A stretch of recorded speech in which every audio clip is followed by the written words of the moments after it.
એક બે નહીં પરંતુ 6000 કરોડનું મહાકૌભાંડ અને આ મહાકૌભાંડ આચરનાર ઠગ ભૂપેન્દ્રસિંહ ઝાલા એક કા ડબલ કરવાની લાલચ જેણે લોકોને આપી અને આખી જાળ ફસાવી કેટલાય લોકોને એની જાળમાં ફસાવ્યા છે। જો કે હવે આ મહાઠગ ભૂપેન્દ્રસિંહ ઝાલા કે જે કાયદાના સકંજામાં આવી ચૂક્યો છે અને તેના પર હવે ગાળીઓ કસાશે। કેવી રીતે જુઓ રિપોર્ટમાં।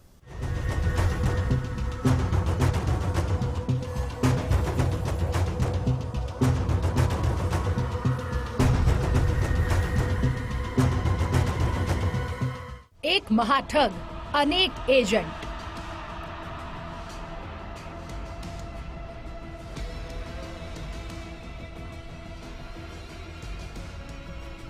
7 જિલ્લામાં મહાઠગે પાથરી માયાજાળ। મહાકૌભાંડીએ એક કા ડબલની લાલચ આપી। રાજ્યના અનેક લોકોને બનાવાયા શિકાર। કમિશનની આડમાં આચર્યું કરોડોનું મહાકૌભાંડ। છેલ્લા કેટલાય દિવસથી રાજ્યમાં એક નામ ચર્ચાઈ રહ્યું છે।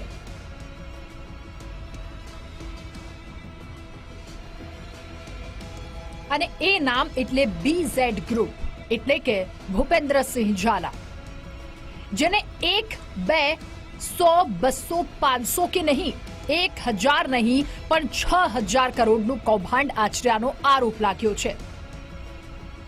આ કૌભાંડનો પર્દાફાશ થયો છે ત્યારથી BZ ગ્રુપના કૌભાંડી ભૂપેન્દ્ર ઝાલાને લઈને રોજબરોજ અવનવા ખુલાસાઓ થઈ રહ્યા છે।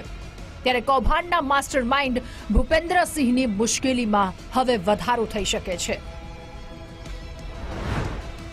મહાઠગ પર કસાશે કાયદાનો ગાળ્યો।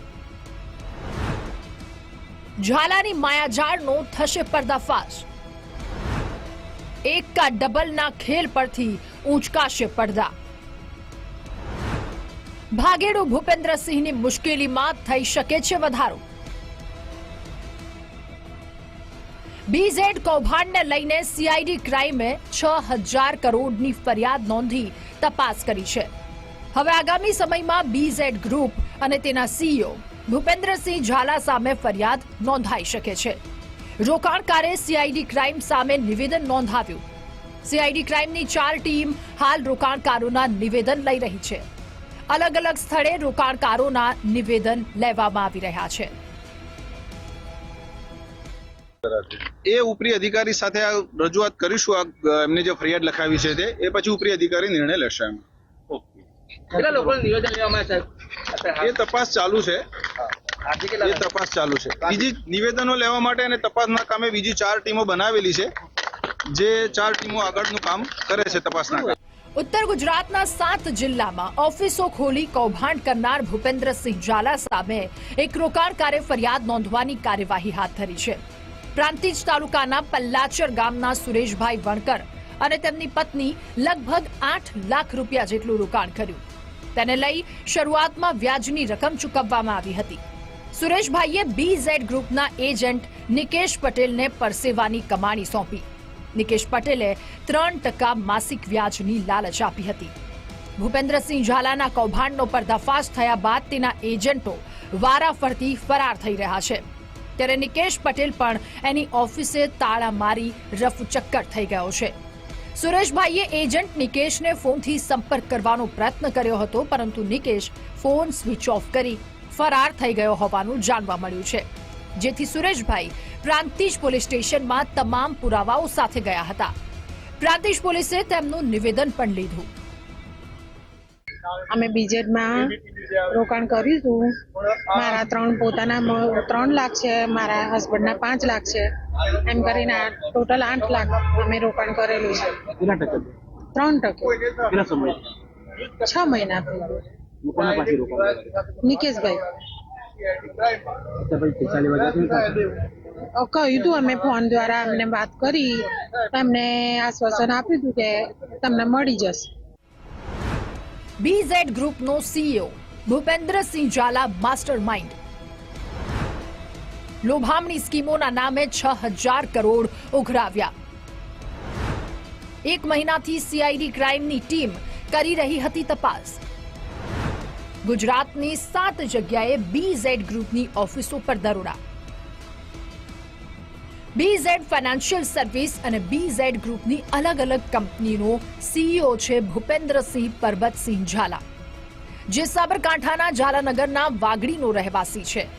આ ભેજાબાજે મળતિયાઓ સાથે ભેગા મળી રાજ્યના 6 જિલ્લાઓમાં ઓફિસો ખોલી એકા ડબલને લાલચ આપી હજારો કરોડોનું સ્કેમ કરનાર BZ ગ્રુપ પર CID ક્રાઇમે ગુજરાતમાં 7 જગ્યાએ દરોડા પાડ્યા છે.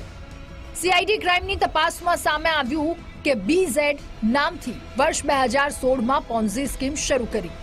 2020 સુધી સાબરકાંઠા, અરવલ્લી, મહેસાણા, ગાંધીનગર, વડોદરા સહિત 7 જિલ્લામાં ઓફિસો ખોલવામાં આવી. ઓફિસો પર સંચાલક અને એજન્ટને નોકરીમાં રાખવામાં આવ્યા. એજન્ટોને પ્રતિ રોકાણની રકમ પર 5 થી 25% કમિશન અપાતું, જેથી કમિશનની લાલચમાં એજન્ટો દોડી રૂપિયાનું રોકાણ કરનારા લોકોને શોધી લાવતા.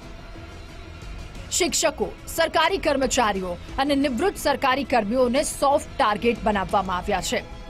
BZ ગ્રુપ દ્વારા એજન્ટોની ચેઇન ગોઠવી હતી. ઊંચા વ્યાજની લાલચ આપી લોકોને ફસાવતા, રોકાણકારોને ફિક્સ ડિપોઝિટમાં રોકાણ કરાવતા, બેંકે કે અન્ય સંસ્થાઓ કરતા વધુ વ્યાજની લાલચ આપતા, રોકાણકારોને 3 વર્ષમાં પૈસા ડબલ કરી આપવાની લાલચ આપતા, રૂપિયા રોકનારાઓને માસિક 7% વ્યાજ આપવાની લાલચ પણ અપાતી. વિશ્વાસ જીતવા માટે રોકાણ કર્યાના શરૂઆતના થોડા મહિના સુધી વ્યાજ પણ ચૂકવાતું. આવી રીતે તેણે અત્યાર સુધી રોકાણકારો પાસેથી 6,000 કરોડ રૂપિયા લીધા હોવાનો ખુલાસો થયો છે. ઉત્તર ગુજરાત સહિત રાજસ્થાન રાજ્યમાં પણ બ્રાન્ચ ખોલી હોવાનું તપાસમાં સામે આવ્યું છે.